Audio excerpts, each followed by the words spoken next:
Good morning, God's family. Wonderful to be with you for another week in the beautiful month of April.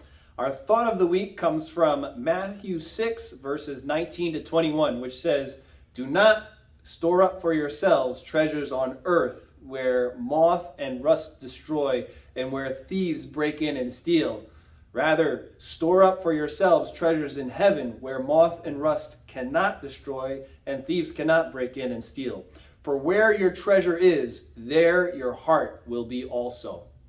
So the question is, where is our treasure? Is it here below, or is it with God? There's the temptation to seek after the things of this world. How do we know what our true treasure is? Well, what do we spend our money on, and what do we spend our time on? There's this great episode in the Bible where Jesus visits Mary and Martha is spending her time seemingly doing great stuff, serving the Lord, trying to get the preparations for the meal all ready.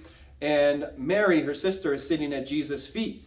And she gets stressed out and comes to Jesus and says, "Lord, don't you care that my sister's just sitting there at your feet and I'm doing all this work? Tell her to help me out." And Jesus looks at Martha with love and says, "Martha, Martha, you are worried and concerned about so many things. And yet there's only one thing that truly matters, and Mary has chosen correctly." So what is our treasure?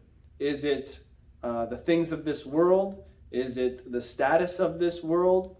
Or is it with God in heaven? We are God's treasure, but our treasure should be something other than our selfish desires. It should be God himself and his kingdom. And we need to remember that more important than doing things for God, we need to be listening to him first and foremost, trusting in him, taking from him his word, so that when we go out and do things for him, we're truly doing it for him and not for ourselves. And that's the thought of the week.